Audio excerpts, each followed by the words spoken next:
So hello students, today I have taken a very interesting chapter complex number.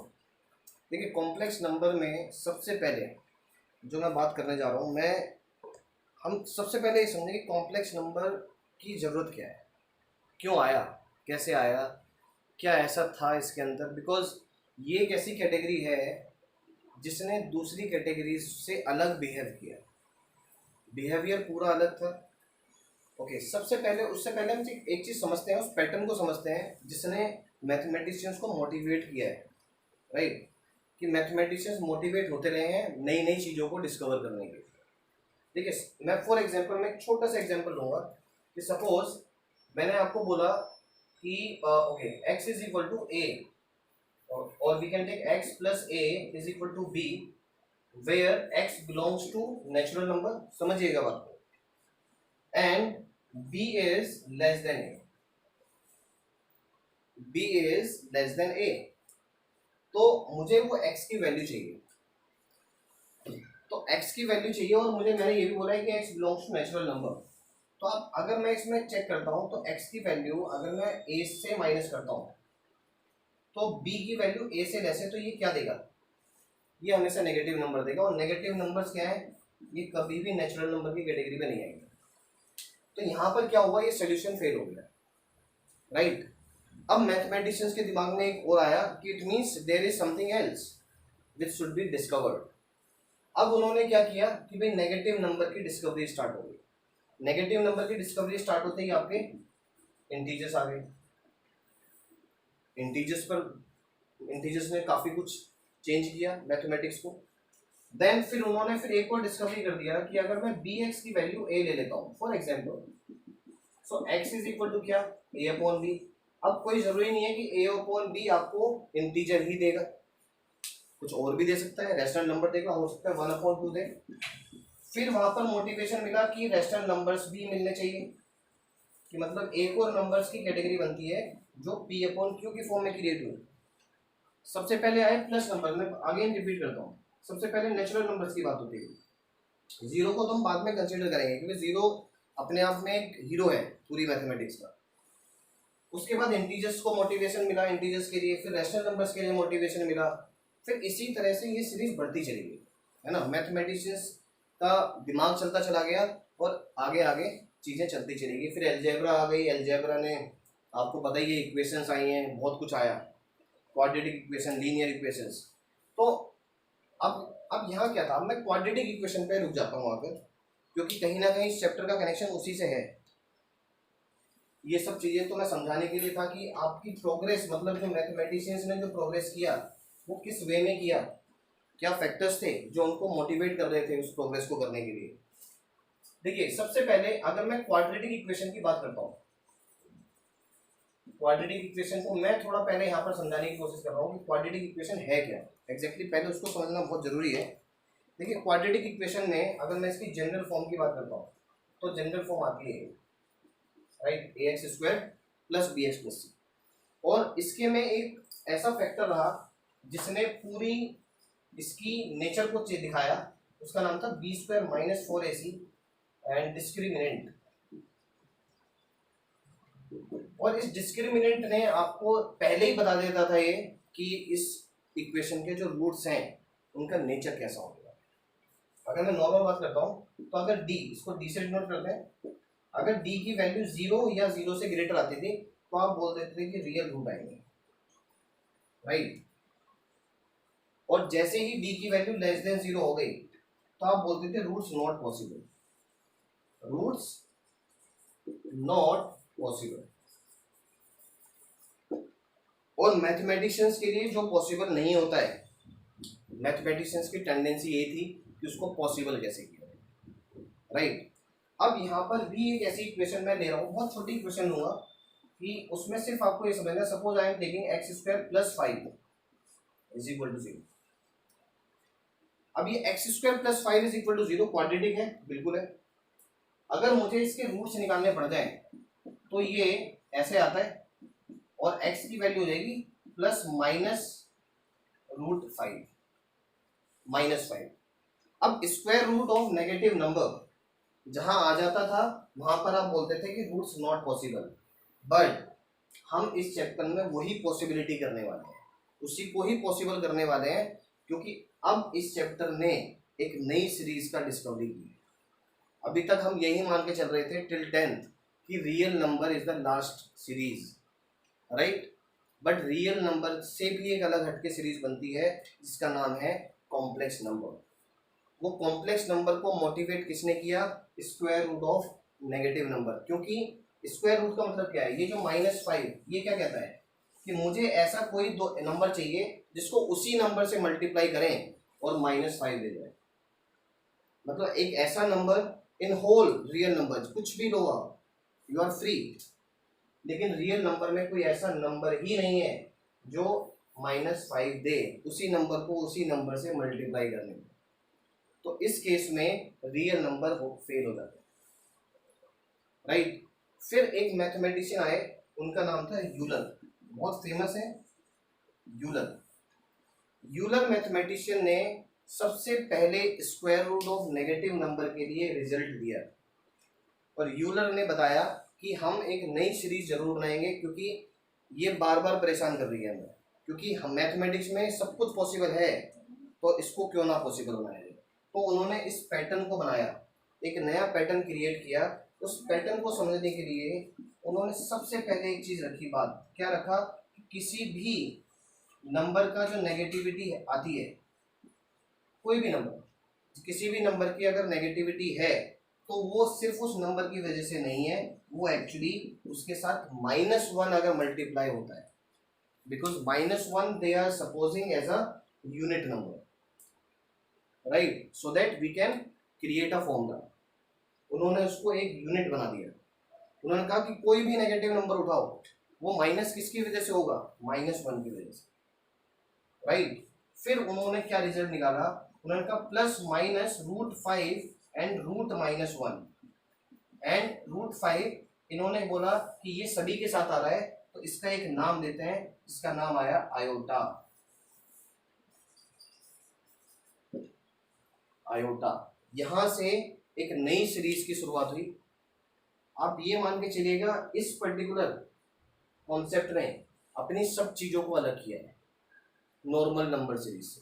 इसने अपना Cartesian plane अलग बनाया, right, इसने अपने कोऑर्डिनेट सिस्टम्स अलग किए। मतलब there are so many things this particular chapter has adopted from the other things, but अपने वे में इसने अडॉप्ट किया, right. So one by one we will discuss. सबसे पहले मैंने आपको आयोटा बताया कि आयोटा की, अगर फिर बाद में बताया गया कि आयोटा की जो वैल्यू है वो -1 डिसाइड हुई, राइट। तो इसको आयोटा का, अगर मैं इसको नॉर्मली इसको समझने की कोशिश करूं, आयोटा का वर्ड, आयोटा का मतलब है इमेजिनरी। रीजन, क्योंकि √-1 की वैल्यू पॉसिबल ही नहीं है। अगर मैं मैथमेटिक्स की भाषा में बात करूं तो √-1 की वैल्यू पॉसिबल ही नहीं है। लेकिन मैं अगर उसको आयोटा मानकर चलूं कि ये एक नंबर है, कि दिस इज द यूनिट, तो मेरे लिए इसकी डेफिनेशन बन जाती है। इसको हमने डिफाइंड कर दिया, इसको एक नेम देकर इसको डिफाइंड किया गया है, राइट। तब जाकर हमारे पास कॉम्प्लेक्स नंबर की सीरीज स्टार्ट। नाउ अब यहां से क्या रिजल्ट निकलने वाले हैं, इसकी हम थोड़ी सी आगे की बातें करेंगे कि सपोज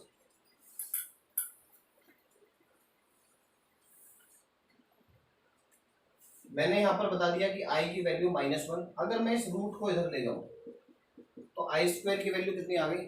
-1। मतलब मैं उस यूनिट को से बनाकर एक नया चीज क्रिएट करने वाला हूं। अगर मैं i² को i² से मल्टीप्लाई करूं तो इसका मतलब ये है कि -1 को -1 से मल्टीप्लाई करने की कोशिश कर रहा हूं और वो वैल्यू प्लस देगा। अगर मैं यहाँ पर इसको ऐसे लिखूं तो भी मैं गलत नहीं हूं। इट मीन्स i⁴ 1 होता है और i² की पावर i² इज -1 होता है। ये दो छोटे छोटे रिजल्ट्स जो बहुत काम आने वाले हैं स्टूडेंट्स आपको, right.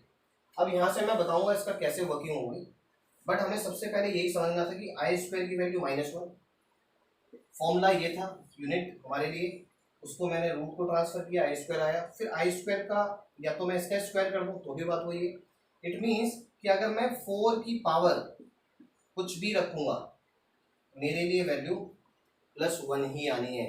N can be any natural number, n can be any natural number, इस चीज को समझना बहुत जरूरी है, राइट।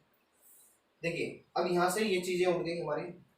अब इन्होंने एक चीज और बताया यहाँ पर कि अगर मैं suppose I raise to the power 5 लिख देता हूँ तो मैं इसको कैसे सोल्व करूँ, इसकी वैल्यू कैसे डिफाइन की जाए, क्योंकि मुझे डिफाइन करना है आई की फॉर्म में। देखिए जब भी कॉम्प्लेक्स नंबर आएगा हमने आई को यूनिट माना है, ना कि आई स्क्वायर, ना कि आई फोर, तो we can not leave our answer in i to the power something, we have to leave the answer i raise to the power 1। मुझे आई की पावर 1 में ही आंसर चाहिए, उससे पहले या उसके बाद कोई भी आंसर मैच नहीं होगा, क्योंकि हमने यूनिट आई को माना है, राइट। अब मैं यहाँ पर अगर मैं बात करता हूँ तो कुछ बच्चे कहेंगे सर इसको ऐसे लिख सकते, बिल्कुल लिख सकते हैं, कोई प्रॉब्लम नहीं है। आई स्क्वायर की वैल्यू -1 एंड आई, आपको पता लग गया ये प्लस आया, मतलब आई रेज टू द पावर 5 को आप आई भी लिख सकते हैं। दूसरा तरीका क्या था, मैं इसको i raise to the power 4 into i करता, आपको पता है i raise to the power 4 plus 1 होता है, सीधा आया, राइट। ये सबसे पहले छोटी छोटी चीजें हैं जो हमें समझनी है आई से रिलेटेड, ताकि हम उस आई का वर्किंग समझ पाए, क्योंकि हमारे लिए वो यूनिट है, तो हमें पहले यूनिट को समझना पड़ेगा कि यूनिट का रोल क्या क्या हो सकता है, राइट, यूनिट कैसे बिहेव कर रही है। Okay, I am taking some good examples, good question, so that you can understand more about this iota. So first question we are taking I raised to the power 1 upon I raised to the power -58। देखिए सबसे पहले तो iota की power positive pay ही आप काम कर सकते हो, नेगेटिव पर काम नहीं कर सकते, तो ये बिल्कुल सही पोजीशन पर है। इसको पहले नीचे ही आपको अपने लेवल पर सॉल्व करना है। सबसे पहले आप कोशिश करो इसको 4 की पावर में बनाने की, तो 4 की पावर ऐसा क्या रखें कि या तो 58 पहुंच जाए एग्जैक्टली, या 58 से कम आए। तो मैं अगर बात करता हूँ तो ये 14 i raise to the power 4 raise to the power 14 और आई स्क्वायर हो रहा है, क्योंकि यहाँ से 56 आ जाएगा, 2 यहाँ से आ जाएगा। अब आपकी चीज़ क्लियर हो गई क्या, कि आई रेज टू द पावर 4 तो 1 होता है, तो 1 रेज टू द पावर 14 क्या बच जाता है, आई स्क्वायर, तो 1 अपॉन आई स्क्वायर कितना, -1, आपको पता लग गया, -1 आ गया। इट मीन्स आयोटा में बैठा हुआ था बट ये एक्चुअली नंबर था। देखिए आयोटा को नंबर से रिलेट कर दिया है। अभी मैं आपको बहुत कुछ बताने जाऊंगा इसमें, धीरे धीरे करके इतना एंट्री करेंगे कि आपको बाद में ये विश्वास हो जाएगा कि actually real number complex number का पार्ट है। So this is very good thing of this chapter, कि बाद में आपको यही बिलीफ होने वाला है कि सर कॉम्प्लेक्स नंबर ही सब कुछ हो गया। मतलब ये सीरीज अभी तक की सबसे बड़ी सीरीज बनने वाली है आपके लिए, वो कैसे है we will discuss. Okay now देखिए इस ये वाला जो क्वेश्चन है इसमें सबसे भयंकर चीज ये है कि देखते ही डर जाता है, देखते ही डर लग जाता है। उससे पहले चलिए मैं इस डर को दूर करते हैं। सबसे पहले मैं आपको एक चीज समझा देता हूँ कि suppose 1 I am taking 1 plus i square i raise to the power 4 plus i raise to the power 6, देखते जाइएगा जो मैं करता जा रहा हूँ यहाँ पर, right. I raise to the power 4 i raise to the power 6 और i raise to the power 8 like this. अगर मैं ऐसा प्लस कर दूँ, अगर मैं इन चीज़ों को प्लस करता हुआ चल रहा हूँ, तो आप ये चेक करिए वैल्यू क्या मिलने वाली है। इसकी वैल्यू कितनी 1, इसका वैल्यू कितना -1, इसका वैल्यू कितना 1, इसकी वैल्यू और निकाल लो आप जरा, ये 4 इंटू आई स्क्वायर होगा और ये 4 स्क्वायर हो जाएगा। 1 मिनट काम करते हैं, इसमें क्या क्या मिलता है हमें, 1 प्लस ये तो 1 हो जाएगा, क्या मिला -1 और ये 1। अगर आप ये देखें ये कैंसिल, इसके साथ अगर एक और 1 आ जाए मतलब आई रेज टू द पावर 10 हो जाए, तो यहाँ से आपको क्या मिलेगा -1। मतलब अगर यहाँ पर मैं i raise to the power 0 से स्टार्ट कर रहा हूँ, इसको 1 is i raise to the power 0, तो 0 2 4 6 8 10 कितनी टर्म्स आ गई 1 2 3 4 5 6। अगर 6 टर्म्स आ जाए, अगर 6 टर्म्स आ जाए या अगर 6 टर्म्स आ जाए तो टोटल सम विल बी 0। साफ पता लग रहा है कहाँ से स्टार्ट होनी है टर्म्स, ये भी ध्यान रखना है, टर्म्स 0 से ही स्टार्ट होनी चाहिए, राइट। अगर 2 से स्टार्ट हो रही है तो भी चल जाएगा, लेकिन आपको ये पता होना चाहिए कि वहाँ टर्म्स कितनी है। अब आपको पता लगा कि टर्म्स कितनी है, अगर 5 टर्म्स है तो -1 आंसर आने वाला है, राइट। और अगर 6 टर्म्स है तो 0 आंसर आने वाला है। बट ये वाला पैटर्न है, 2 2 के डिफरेंस के साथ चलेगा। तो अगर आप इस वाले पैटर्न को समझते हैं तो प्लीज इसको समझने की कोशिश करिए। यहाँ पर मिनिमम ये है हमारा 84 के बाद 86, देखिए 2 का डिफरेंस बढ़ गया, फिर 2 का डिफरेंस, फिर 2 का डिफरेंस, फिर 2 का डिफरेंस, नीचे भी वही पैटर्न चल रहा है। तो मैं अब कोशिश करता हूँ कि आपको उसी पैटर्न की तरफ लेके जाता हूँ, राइट। तो बड़ा इजी होने वाला है क्वेश्चन। आपको दिखने में ये क्वेश्चन ऐसा लग रहा है कि पता नहीं क्या करने वाला है। देखिए सबसे पहले मैं इस वाले क्वेश्चन के अंदर 584 कॉमन लेने वाला हूँ। अगर मैं पूरी इक्वेशन में न्यूमरेटर के अंदर अगर मैं कॉमन ले लेता हूँ तो यहाँ पर क्या बचने वाला है स्टूडेंट्स, यहाँ पर अगर मैं देखता हूँ तो i raise to the power 8 बचने वाला है। इधर क्या है i raise to the power 6, 4, 2 and आपको पता है क्या बचेगा, सॉरी 1, क्योंकि पूरे कॉमन आ गए, right. Now in this case I raised to the power 574 and I raised to the power what is 8, 6, 4, 2 and 1। अब देखिए ये पूरा कैंसिल हो गया, तो डिवाइड में पूरा कैंसिल ही हो गया, राइट। क्या रह जाता है अब आप ये देखिए I 584 माइनस 574, अगर मैं इसको माइनस करने जाऊंगा तो मुझे i raise to the power 10 देगा, और जहां ये i raise to the power 10 देगा आपको पता है i raise to the power 4 और ये स्क्वायर, ये तो 1 हो गया, आपको -1 आंसर मिलने वाला है, राइट। तो इन क्वेश्चंस की यही खासियत है कि आपको वो ट्राई करना है, कोशिश करनी है, क्योंकि अगर इस तरह का क्वेश्चन मिला है तो डेफिनेटली कोई ना कोई पैटर्न की बात है, क्योंकि वो आपसे इंडिविजुअल नंबर निकालने के लिए नहीं पूछेगा ऐसे, वो इतना बेवकूफ़ नहीं होगा कोई, राइट। तो आपको वहाँ समझना है कि वो क्या अप्रोच लगाए हमें यहाँ पर जिससे हमें आंसर मिल जाए। इस वाले क्वेश्चन पे आते हैं। अब तो मुझे लगता है इससे ज़्यादा इजी सम आपको दिख भी नहीं रहा होगा। i raise to the power 5 आपको पता लग गया कि इसको मैं ऐसे लिख सकता हूँ, इसको मैं ऐसे लिख सकता हूँ, इसको मैं कितना लिखें 4 रख देते हैं, 4 रेज़ टू द पावर 3 और i square sorry cube, correct. अब देखना बेटे क्या बनता है, ये बनता है 1 i बन गया, ये भी 1 i स्क्वायर बन गया, ये भी 1 i क्यूब बन गया। अब सिंपल सी बात है बच्चे, ये i है, ये -1 है, और यहाँ से भी मुझे i ही मिलेगा, -i सॉरी, यस और नो। क्यों मिलेगा -i? क्योंकि i जो स्क्वायर i क्यूब होगा उसको मैं i स्क्वायर इंटू आई लिख सकता हूँ, और i स्क्वायर की वैल्यू कितना -i, और -1 इंटू आई -i, तो i -1 -i कैंसिल और आपके पास -1 आंसर। तो ये था आयोटा के साथ डीलिंग, कि आयोटा के साथ किस तरह से डीलिंग करनी है, राइट। अब मैं एंट्री करने वाला हूँ आपकी कि जो इमेजिनरी पार्ट था एक्चुअली में जो कॉम्प्लेक्स नंबर क्या है, क्योंकि अभी तक सिर्फ हमने square root of negative number को स्टडी किया है कि square root of negative numbers को किस तरह से लिखा जाए, क्योंकि अभी तक हमने टिल 10th क्लास इसका प्रेजेंटेशन हमें पता भी नहीं था। प्रेजेंटेशन हमें किसने दिया, यूलर ने दिया, यूलर मैथमेटिशियन ने ये अप्रोच दिखाई और एक नया सीरीज जनरेट हुआ। अब मैं स्टूडेंट्स आ रहा हूँ कि आपका जो complex number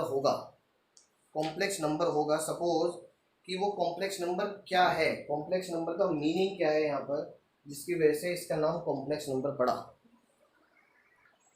so student complex number को थोड़ा सा मैं इसमें आपको बताना जा रहा हूँ उसमें कि ये है क्या एग्जैक्टली। कि अगर मैं ए और बी दो रियल नंबर की बात करता हूँ, देखिए ले अब भी हम रियल नंबर ही रहे हैं, तो कॉम्प्लेक्स नंबर का कोई प्रोडक्शन नया नहीं हो पा रहा है, मतलब कहीं ना कहीं रियल नंबर का ही हम कुछ कंपोजिशन करने वाले हैं। वो क्या है कि किस तरह से रियल नंबर्स को हम कंबाइन करेंगे, then the number a plus i b, मैं इसको थोड़ा सा अपनी लैंग्वेज में डिफाइन करता हूँ ताकि आपको समझ में आए कि इसका मतलब है √(-1) इंटू बी, मतलब कि ये एक्चुअली जो पार्ट रहा होगा, ये कुछ ऐसा रहा होगा स्टूडेंट्स, किस तरह से कि यहाँ पर ये अगर b raise to the power 1/2, या मैं सोचिए मैं एक काम करता हूँ, इसके लिए नंबर डिसाइड कर देता हूँ, 3 + 4i, करेक्ट। अब यहां समझिएगा आप इसको, 3 प्लस ये कुछ ऐसा रहा होगा, दिस वन, इट मीन्स कि ये 3 प्लस रूट ऑफ -16 रहा होगा, जिसको मैंने इस फॉर्म में लिखा।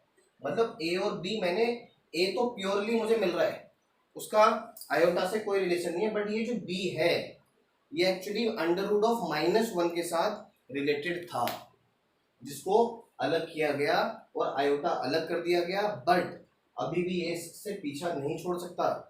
ये दिखने में रियल जरूर है, बट ये अभी भी इमेजिनरी पार्ट का ही माना जाएगा। इसीलिए इसकी बात करते हैं जब हम, तो इसको बोला जाता है इमेजिनरी पार्ट, क्योंकि एक्चुअली में ये इमेजिनरी ही है, right, and it is called real part. तो अब एक चीज बड़ी क्लियर हो गई कि मतलब क्या, कि कॉम्प्लेक्स नंबर रियल और इमेजिनरी पार्ट का एक कॉम्बिनेशन है। It is a combination of real and imaginary part, right. अच्छा, एक चीज और आती है स्टूडेंट्स इस चीज में, कि ये रियल और इमेजिनरी पार्ट का ही कॉम्बिनेशन क्यों लिया, ये इसके पीछे एक रीजन जो मुझे लगता है, ऐसा भी हो सकता है, रीजन ये भी हो सकता है कि हमें एक्चुअली सारे रियल पार्ट्स को इसकी कैटेगरी में भी लेकर आना था। क्यों लेकर आना था? सपोज मैं कहता हूँ कि 5, अब 5 अगर सपोज मैं पूछता हूँ कि 5 इज अ कॉम्प्लेक्स नंबर और नॉट, तो मैं उसको बोलूंगा कि ये वैसे तो रियल ही है, बट अगर मैं इसको कॉम्प्लेक्स नंबर की फॉर्म में लिखना चाहूँ तो मैं बिल्कुल लिख सकता हूँ। तो it means every number can be written in the complex number form. तो it means every real number can be categorised in complex number. तो यहाँ पर एक रिजल्ट और मुझे मिल जाता है कि जितने भी रियल नंबर्स हैं वो सभी कॉम्प्लेक्स नंबर की कैटेगरी में आते हैं। इट मीन्स कि कॉम्प्लेक्स नंबर ने अपना क्या कर लिया, अपनी फॉर्म को इंक्रीज किया है, अपने कॉन्सेप्ट्स के थ्रू रियल पार्ट को भी अपने साथ ले लिया है, रियल नंबर की कैटेगरी को भी अपने साथ कनेक्ट किया है। तो मैं अब यहाँ पर मैं एक चीज और दिखाते हैं कि इन्होंने सबसे पहले इसको z से प्रेजेंट किया, कि z जो होता है, z को इन्होंने कॉम्प्लेक्स नंबर का सिंबल दिया है। जैसे आपको नेचुरल नंबर को m का दे रखा है, राइट, नेचुरल नंबर को q दे रखा है, रियल नंबर को r दिया हुआ है, राइट। तो ऐसे ही इन्होंने z को कॉम्प्लेक्स नंबर की कैटेगरी में डाला। z इंटीजर्स के लिए भी काम आता है कभी कभी, बट हम उसके लिए i का ही यूज करें, ज्यादा बेटर है। तो z को मैं कॉम्प्लेक्स नंबर के लिए बोल रहा हूँ कि z जो है कॉम्प्लेक्स नंबर को ही डिनोट करेगा, और कॉम्प्लेक्स नंबर में आता है a + ib। अगर इसमें समझते हैं कि अगर imaginary part is equal to 0, अगर इमेजिनरी पार्ट 0 हो जाए तो मतलब ये वाला पार्ट खत्म, क्या बचा, a बचा। तो मैं उसको बोल दूंगा कि अब ये कॉम्प्लेक्स नंबर, ये जो कॉम्प्लेक्स नंबर होगा ये प्योरली रियल होगा, बिल्कुल प्योर रियल नंबर देने वाला है, क्योंकि आयोटा तो आपने डिस्ट्रॉय कर दिया है, वैनिश्ड, राइट। और अगर मैं इसको बोलता हूं कि क्या, real part 0, real part is 0, तो क्या मिलेगा? तो अब ये मान के चले ये फिर प्योरली इमेजिनरी नंबर चला जाएगा, क्योंकि अभी तक ये प्योर नहीं था, क्योंकि इसमें रियल पार्ट भी जुड़ा हुआ था और इमेजिनरी पार्ट जुड़ा हुआ था, और रियल पार्ट अगर 0 कर दिया जाएगा तो ये बिल्कुल प्योर तरीके से इमेजिनरी की तरफ भागेगा, राइट। एक चीज ये हो जाती है। सेकंड पॉइंट पे आते हैं, अगर कुछ भी 0 नहीं है, अगर कुछ भी 0 नहीं है तो क्या, तो फिर ये कॉम्प्लेक्स नंबर ही रहने वाला है, which is a composition of real and imaginary. ये इस कॉम्प्लेक्स नंबर का पार्ट जो हमें समझना है। अब इसके बाद इस कॉम्प्लेक्स नंबर ने बहुत चीजें आगे ज्वाइन करी है अपने साथ, धीरे धीरे करके इसने एक ऐसे सिस्टम को जनरेट किया, इसने एक अलग से अपना कार्टेशियन सिस्टम क्रिएट किया, जो मैं बताने जा रहा हूँ।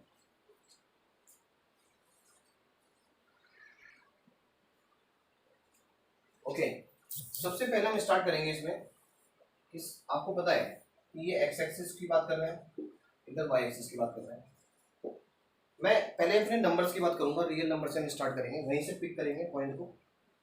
सपोज मेरे पास एक पॉइंट है 4 5, राइट, या मैं 3 4 ले लूंगा। इस 3 4 का मतलब क्या है अगर मैं इस कोऑर्डिनेट की बात करें, और मुझे अगर मुझे ये पता करना हो what is the distance of this point from O, what is the distance of this point from O, तो ओ मीन्स ओरिजिन, मतलब मुझे ये पता होना चाहिए कि मुझे ये पता है कि ये यहाँ से ऐसे 3 मूव किया होगा और फिर ऐसे 4 मूव किया होगा, तब जाकर ये यहाँ पर पहुंचा होगा, right. This is the way to plot the point. ये चीज बड़ी क्लियर हो गई। उसके बाद आपको पता है कि ये डिस्टेंस आपको निकालनी है, तो आपको तुरंत पता हो जाना चाहिए कि एक्चुअली में हमें पाइथागोरस थ्योरम अप्लाई करें, राइट। जब हम पाइथागोरस थ्योरम अप्लाई करने की बात करेंगे तो आपको पता है कि ये 5 देगा, तो इट मीन्स कि इसका जो डिस्टेंस है इससे 5 है। ये हम रियल नंबर के लिए बात करते हैं। अब स्टूडेंट्स यहाँ पर जब कॉम्प्लेक्स नंबर की आप बात करते हैं तो कॉम्प्लेक्स नंबर में a प्लस आई बी को आपने एक नंबर माना है, मतलब एक कॉम्प्लेक्स नंबर माना है जिसमें a is a real part और b is the imaginary part. इस आयोटा की तो हम बात ही नहीं कर रहे अभी, राइट। जो यहाँ पर हम बात करने जा रहे हैं, ये जो आयोटा है ये कहीं ना कहीं आपको किस चीज की तरफ अट्रैक्ट कर रहा है, ये कहना चाह रहा है कि मैं अपना एक नया एक्सिस क्रिएट करने वाला है। जो ये आयोटा है ये अपना एक नया एक्सिस क्रिएट करने वाला है। उस एक्सिस को इसने बोला कि मैं वाई एक्सिस के साथ आयोटा बनाऊंगा। वाई एक्सिस को आयोटा ने एडॉप्ट किया अकॉर्डिंग टू मैथमेटिशियंस। उन्होंने कहा कि हम इसको आयोटा का पार्ट बना देते हैं, मतलब क्या 1 iota, 2 iota, 3 iota, 4 iota, 5 iota, like this. अब यहाँ पर आपको बिल्कुल भी कंफ्यूज नहीं होना है क्योंकि आयोटा से आपको कुछ लेना देना नहीं है। आयोटा को आप सिर्फ ये मान के चलें कि ये 3 सेंटीमीटर, 2 सेंटीमीटर, 5 सेंटीमीटर कुछ ऐसा है, एक यूनिट है, क्योंकि उसकी वैल्यू तो पॉसिबल ही नहीं है, तो हम यही मान के चलेंगे सिर्फ यहाँ पर आयोटा सेंटीमीटर या मीटर है, एक यूनिट है जो काम कर रही है, करेक्ट। और अगर मैं इसकी बात करता हूँ तो इसका मतलब ये है कि ये कोऑर्डिनेट को प्रेजेंट कर रहा है। अगर यहाँ पर मैं सोचता हूँ 3 और 3 प्लस I4 होगा फॉर एग्जाम्पल, तो इट मीन्स 1 2 3 मैं ऐसे चलूंगा, प्लस 4i, मतलब प्लस 4i मेरा यहाँ आ गया, तो इट मीन्स मेरे लिए ये 2 और 3 एंड 4 पॉइंट हो गया। बट आपको ये जरूर समझना है क्योंकि अगर मैं किसके कार्टेशियन सिस्टम में जा रहा हूँ, अगर मैं कॉम्प्लेक्स नंबर के कार्टेशियन सिस्टम की बात कर रहा हूँ, इसको नाम दिया गया है Argand plane, Argand, right, Argand plane, right. और इसी को ही समझने वाली बात है क्योंकि अब इस आर्गेंट प्लेन के थ्रू हम बहुत सारी चीजें समझने वाले हैं। इसमें ऐसी ऐसी इंपॉर्टेंट चीजें निकलने वाली हैं जिनको आप सोचोगे और फिर आप निकालोगे, राइट, वो रिजल्ट्स बहुत सारे हैं। अब मैं यहां से इसकी जब डिस्टेंस निकालने बैठूंगा तो क्या निकलेगी, तो भी डिस्टेंस तो वही निकलनी है स्टूडेंट्स 5, बट किसके थ्रू निकाली आपने, अपने कॉम्प्लेक्स नंबर के आर्गेंट प्लेन के थ्रू निकाली, राइट। तो इसको बोला गया बाद में मॉडुलस। मॉडुलस का मतलब यही होता है जब आप किसी भी कॉम्प्लेक्स नंबर को मोड फॉर्म में लिख देते हो, मोड आपको पता है, तो मॉडुलस निकालने का तरीका यही है कि मोड कहता है कि वो जो distance of that point, that complex number, distance of that complex number from origin. So I think I hope I have cleared this one. So this is the Argand plane and this is the way to present the coordinates of complex number in Argand plane. Now we will take 2 or 3 examples related to complex number and then we will close the session. देखिए question ये है कि ये जो मैंने expression लिखा है इसमें आपको दिख रहा होगा 2 जगह पर कॉम्प्लेक्स नंबर है, न्यूमरेटर भी कॉम्प्लेक्स नंबर की फॉर्म में है और डिनोमिनेटर भी कॉम्प्लेक्स नंबर की फॉर्म में है, और वो कह रहा है इसको सही से आप a प्लस आई बी की फॉर्म में कन्वर्ट करिए। मुझे एक सिंगल कॉम्प्लेक्स नंबर चाहिए। Okay, before starting this one हमें एक चीज़ समझनी बहुत जरूरी है। मैं थोड़ा सा यहाँ पर आता हूँ, जब मैं आपको रैशनलाइजेशन चैप्टर की तरफ लेके जा रहा हूँ, जब हम नीचे अंडर रूट होता था हमारे पास, और हम बोलते थे रैशनलाइज करो, तो आपको याद होगा आप 1+√2 से मल्टीप्लाई करते थे, और 1+√2 को आप क्या बोलते थे, कॉन्जुगेट। यस, और कॉन्जुगेट का मतलब यहीं से समझने वाली बात है, क्योंकि इसका मीनिंग चेंज नहीं हो सकता, राइट। जो टर्म्स यहाँ पर है उनका मीनिंग वही है आज भी। तो कॉन्जुगेट का मतलब ये है कि अगर मेरे पास कोई भी कंपोजिशन है, जैसे यहाँ रियल नंबर और sorry rational number and irrational numbers का कंपोजिशन है, तो यहाँ पर अगर 1-√2 है तो उसका जो कॉन्जुगेट होगा वो जो दोनों के बीच में जो साइन है उससे उसका प्लस कर देना है, इनवर्स। मीन्स अगर 1-√2 है तो 1+√2 उसका कॉन्जुगेट कराएगा, और अगर हम उससे ऊपर नीचे मल्टीप्लाई करते हैं तो ये वाला जो पार्ट है जो हमें प्रॉब्लम कर रहा है, रूट जो हमें यहाँ पर प्रॉब्लम कर रहा है आए, ये सभी दूर हो जाते हैं कॉन्जुगेट से मल्टीप्लाई करने पर। ये आपको टेक्निक समझनी पड़ेगी, इसके लिए कोई रीजन समझना है, रीजन तो है ही, क्यों हमने लिया है वो समझना बहुत जरूरी है, क्योंकि उससे नीचे का जो कॉम्प्लेक्स पार्ट है जो उसको कॉम्प्लेक्स बना रहा है हमें वो हटाना है। अब देखिए मैं क्या करने वाला हूँ, इस वाले क्वेश्चन में देखें 5+√2i 1-√2i, अगर मैं इसको 1+√2i से मल्टीप्लाई कर देता हूँ 1+√2i, तो मुझे ऊपर तो सिंपल सी दो डिफरेंट ब्रैकेट्स हैं, उनकी हम सिंपल तरीके से मल्टीप्लाई करेंगे जैसे करते हुए आए। तो मैं यहाँ पर कर देता हूँ 5+5√2i +√2i, राइट, और +√2 into √2 2 and i square, and this is a minus b a plus b, so a square and b square. So it will be now students 5, okay, 5√2 plus 5√2i plus √2i, it will be 6√2i, right. I को मैंने आपको बताया I is like a constant, means fixed number, unit, and it will be I square is -1 -2, यहाँ पर आ जाइए जरा 1 √2 square 2 and I square is -1। देखिए नीचे का कॉम्प्लेक्स नंबर खत्म, नीचे का सॉरी कॉम्प्लेक्स नंबर, चलिए कॉम्प्लेक्स नंबर भी कहना ठीक है, कोई प्रॉब्लम नहीं है, I पार्ट खत्म हो गया। अब देखिए ऊपर क्या बच जाता है 3 + 6√2i and this is 1 + 2, so it is 3 + 6√2i upon 3, ऊपर से 3 हट जाएगा, आपको दिख ही रहा है, तो 1 + 2√2i, और आपके सामने एक सिंपल कॉम्प्लेक्स नंबर जो उसका स्टैंडर्ड फॉर्म है। This is also known as standard form, क्योंकि हम बार बार स्टैंडर्ड फॉर्म पर ध्यान देते हैं, जब भी कोई चैप्टर आता है तो हम कोशिश करते हैं स्टैंडर्ड फॉर्म पढ़ी जाए उसको, ये हमारा मिस हो रहा है, तो हमें ध्यान रखना है ये इसकी स्टैंडर्ड फॉर्म कहलाती है a + ib, राइट। तो इस तरह के क्वेश्चंस आपको मिलने वाले हैं, और भी इसमें बहुत सारे क्वेश्चन बन सकते हैं, जैसे लाइक फॉर एग्जांपल आपको मल्टीप्लिकेटिव इनवर्स फाइंड करना है, if you know multiplicative inverse you know very well. So class, we are closing this session. So this was the first lesson which I have delivered in front of you of complex number. In the second part, in the second video of the complex number, we will understand the terms which are used in complex number. What are those important terms? Like one term I have already discussed with you, modulus. So second term I have to discuss, that is what? Argument, right? Argument and polar representation of complex number we will learn in the next video. So till then, thank you so much, have a great day.